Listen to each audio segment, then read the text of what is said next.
kanyang first surfboarding experience. And nandito kami ngayon sa kahabaan ng Sabang Beach sa BALER, Aurora there. Ayan. Ayan.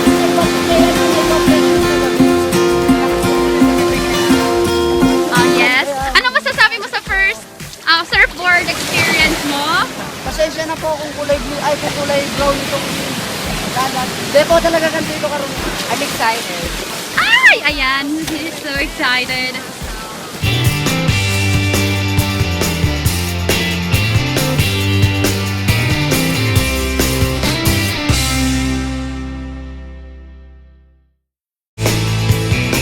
Princess Newa's first attempt at surfboarding. Not bad, right?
So Paula, where are we?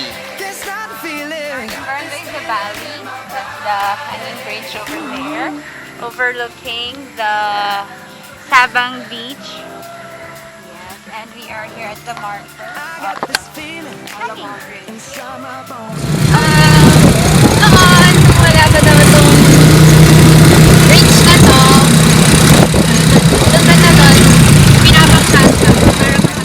Hi! We're here at Parajas.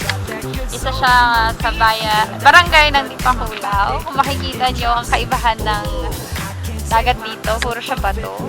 Ayan, ayan. So, doon banda yung BALER. It's over there. Yung umiilaw, di ba? Doon tayo pupunta bukas.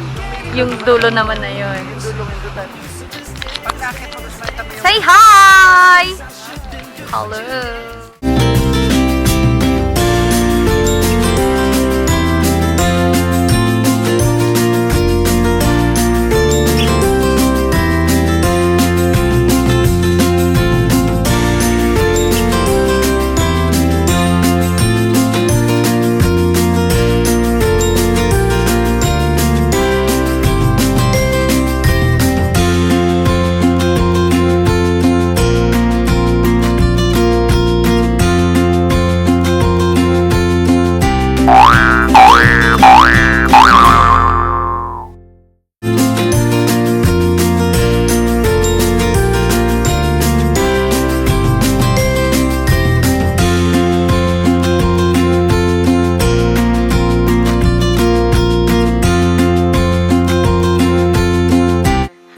Morning guys, this is day 2 of BALER. Hi! Morning, We're Paula. here at morning.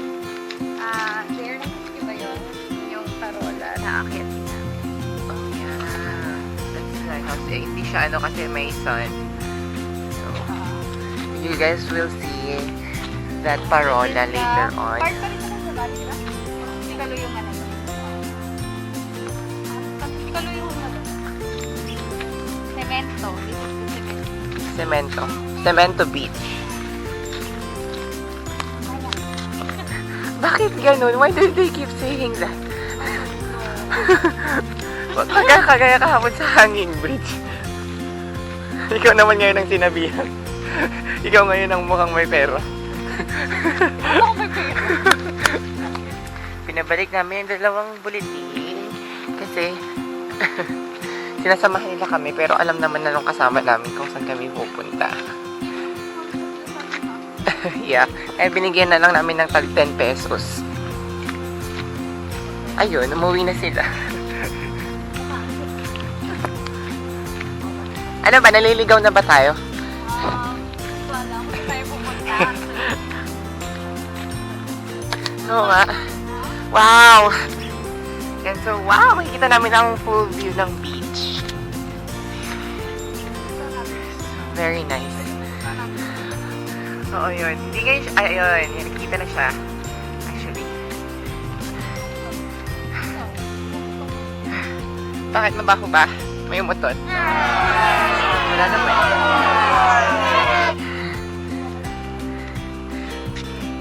So, yun. Hinihigil ako. Wow. Baler pa rin to? So, that's, baler pa rin.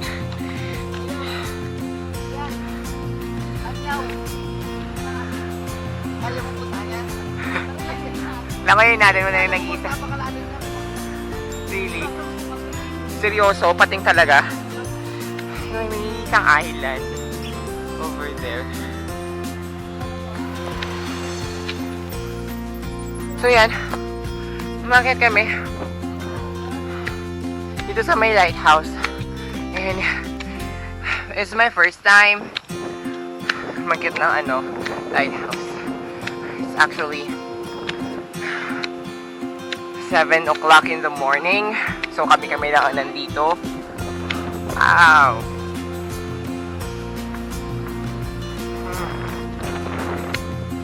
Hindi kami. We're eating pandesal. We're walking. So mga ilang steps to? Diyan ka na sa taas. Really?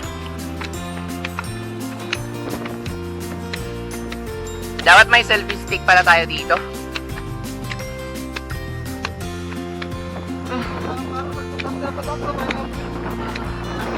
Oh my god. So scary na. Natatakot ako. Ay, maganda na dyan. Nalulula ako eh. Nalula ka? Dyan kami mo maganda. Bakit dyan di maganda? Anong meron dyan? So, ito na yung last. Mas maganda dito. Ay, so, it's so masikip na. Oh my. Oh my god, nakakatakot naman. It's so scary here. Oh my. So, dito kami sa may pinakamataas na ng lighthouse. Yes. Woo! Ito na yung panels, oh. Solar Panels. panels para umilaw siya. Oh, ito daw ang solar panels para umilaw siya. Yes, pagkagabi. Sabi na aking May Mendoza. Everyone. Vlog. Uy, halika dito. Ito ka sa amin. Kung ano to. Ano? Hi! So from the lighthouse, we went down here. This is the Anyao Island. Anong island? Anyao Islets. They are rock formation. Dati, part sa mga ba? Dati siya pa dito. Yes. Nung nagkaroon ng tsunami yan, nakapahiwalay na sila kasi na-wash out na yung dagat. So, kaya kung makikita nyo, it's coral. Hindi siya yung normal na sand, na white coral siya. Ha? Mm. Bumigat na mga coral. Kamusta naman? Super bigat na ng bagahe ko. Hi guys. Hi! Hola, where are we? We are in Dikisit. Ito yung Anyao Islet. The rock formation, sir. These are the rock formation. So, kung makikita nyo, then, ayan. Yes, andito kami actually sa may rock. Makikita Umakyat mo yung kami. green na part ng dagat, diba? Ay, oo nga, color green. At nandito kami sa taas ng isa sa mga rock formation. Yeah. Ayan. Wait lang. Let me fix myself. Fix myself. Ayan. Oo, tanaw dito kapag sa naked eye, guys. Ano siya? Green yung color ng water sa ilalim. Kita mo? Ang cool. Ayan. So, makikita niyo yung rock formation na yan. And yung ganun din kataas yung yung location namin today. Yeah. I mean, right now. So, dito kami nagpapahinga kasi napagod kami Tapos nag-modeling. makikita niyo yung ang ganda ng alon niya dito. Oo, ang ganda ng alon. Very Malalim nice. na yung park na yan. And ang ganda ng ocean nila dito. I mean, That's the napakalinis. Pacific. Yeah, Pacific Ocean na kasi siya. Grabe, ang linis. Way too far from yung usual na nakikita mo sa mga beaches na Pero ito, hindi pwedeng hindi ka pwedeng mag-surf dito. Hindi ka pwedeng mag-surf dito kasi Ayan, napakita mo yung mabato. mga cottages. So, pwede Yan. dito, Pwedeng picnic area. May mga Pwede kang cottages. mag-stand like that. So, magandang puntahan to. Mga tourists or just, gala yung pagbabarkada. Or family reunion. Ginaganap picture. Actually, si Paula nagtatrabaho sa Department of Tourism. Yeah. Lakas Actually, ambassador. lakas maka-promote. Ambassador ako. Ako marunong akong lumangoy. Paano wala kasi nga itong zoom? Nakakainis. May zoom ba to? Kung may zoom ka man, magpakita ka. Paano ka? Yun. Wala, ang ganda lang. May sinabi pala sa akin si Cassie. Sa akin, Denver, na be, pumunta ka dyan sa may hindi kompletong baler mo kapag hindi ka pumunta sa may eat all you can na seafood. Jerishan? Jerishan. Oo. Mamaya. Na 200 daw. 200 ba? Oo. Doon tayo kaya, no? Okay. Mamaya. Pero ang ganda nga eh. Pero anong mga seafoods nila doon? Hindi na rin seafoods, marami Hindi na. na, marami Ay, hindi na. Ay, yes! Yes. Hindi. Di ba?